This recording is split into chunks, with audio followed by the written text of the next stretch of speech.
Hi guys, it's Monday, October 23rd. Well, this is one of the few times we were wrong. All right, it's about 90 to 95%.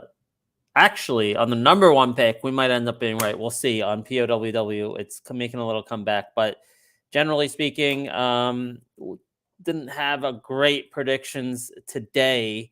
You know, one of the big things is even though it wasn't not a top five pick, we were leaning towards continued downward pressure on the market. We're leaning towards shorting Tesla on the pops, which we did try a couple times today.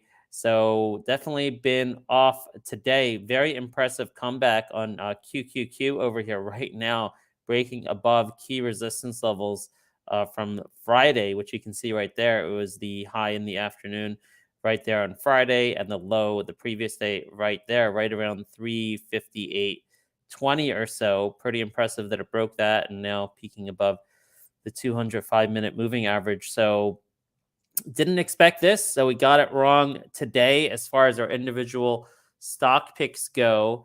Well, Arho IV was a complete fail. We sold it earlier in the day, didn't look back. It did lose money on that and deleted it off the list. Man, I got to stop doing biotechs. Biotechs are impossible. Number one pick of the day, however, that was a number two pick.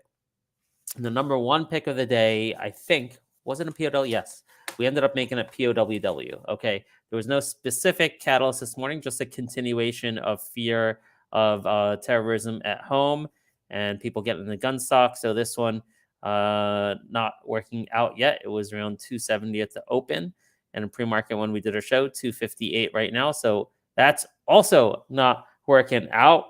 GEO was on our radar. That is working out. I think we did see the strength on that, and we jumped into a little bit of GEO.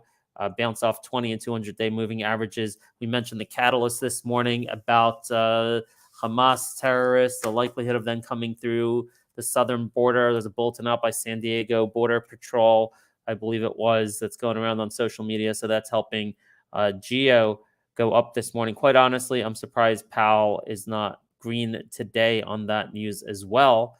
So I'm not going to give up on Powell.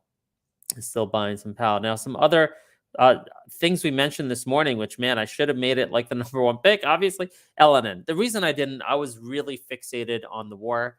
So I didn't, any picks I had really more were focused, aside from that biotech, buyout, which, that didn't work, as I said. But LNN, we had this last week as a top pick last Thursday after they beat earnings by 50%. It pulled back to analyst upgrade this morning, a $150 price target. I mentioned this. Maybe I made it the number 5 pick. I don't remember, or it was up there, but it wasn't the 1 or 2. And we did not play this, and we should have. Man, if I wasn't worried about what's going on in Israel, there's a possibility this would have been a number 1 or 2 pick. Same with Celsius. Celsius, we had an upgrade this morning from William Bear, initiated outperform actually, and we didn't play that either because I was really focused on short the market and war plays. So we're wrong for a day.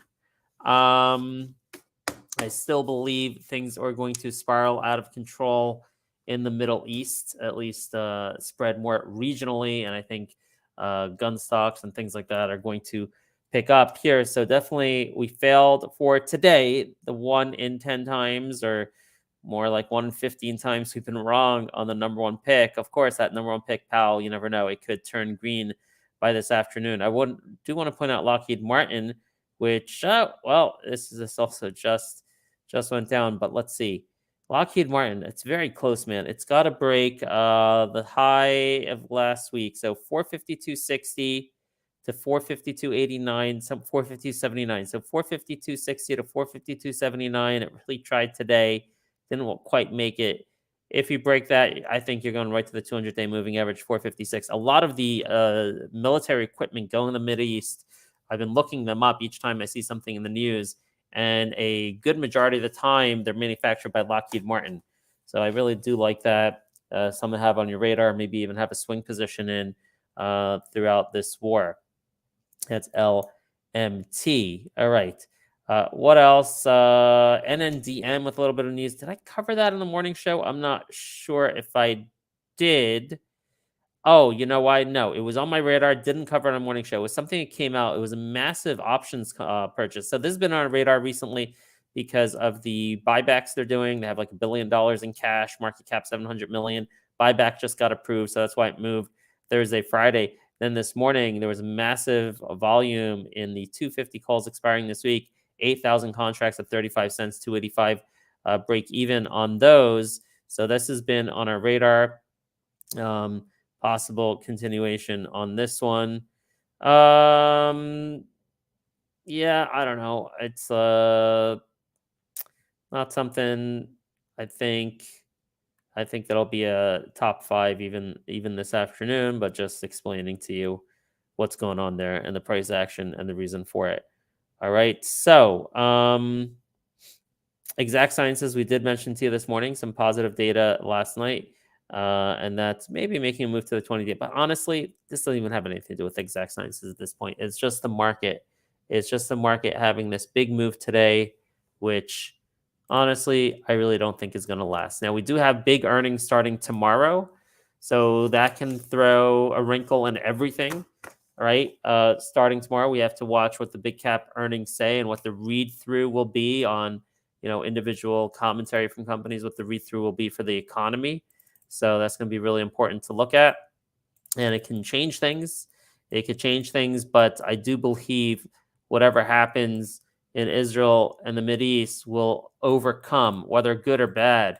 It could really overcome the economics. Look, one thing I'm really worried about. Look at the Tesla chart; it's really interesting. I'm just watching it on another screen, but one of the things I'm really worried about is China invading Taiwan, or at least the worry of China invading Taiwan. That would be devastating to the U.S. economy with all the chips. At least it would be devastating to the stock market temporarily with all the chips manufactured in Taiwan and uncertainty coming in terms of the availability of chips to the U.S. Man, wild price action. Unbelievable. Wow. Did QQQ just go to 359.26 and then pull back? Like, what is going on, man? I don't know if there was news I missed, like right at the top of my show. QQQ, Tesla, wild price action. Things are going crazy. All right. So in any case, yeah, I'm really worried about that. I think there's way too much black swan risk right now.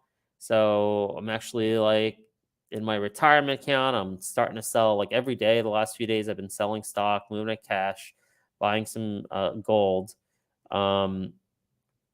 So that's the story. So it sucks to be wrong today. Again, one out of 15 times wrong. But I guess keep an eye on POWW. All right, we'll see. Maybe we'll end up being right. But so far, the technicals don't look too promising on POWW. So we're going to end up having a short show here. I'm not thrilled. I don't like it when we're not right. But you know what? I'll take those odds any day, being right 14 out of 15 times. So we'll be back at it tomorrow, and hopefully we'll be doing much better with our number one pick. Just hop on over to StoryTrading.com/app. You can grab a free trial and get the live 9 a.m. show, and we'll be back at it again. And I'm hoping to maintain our 90 to 95% accuracy rate when we give you our calls at 9 a.m. tomorrow. Thanks, everyone, for joining in. We'll see you soon.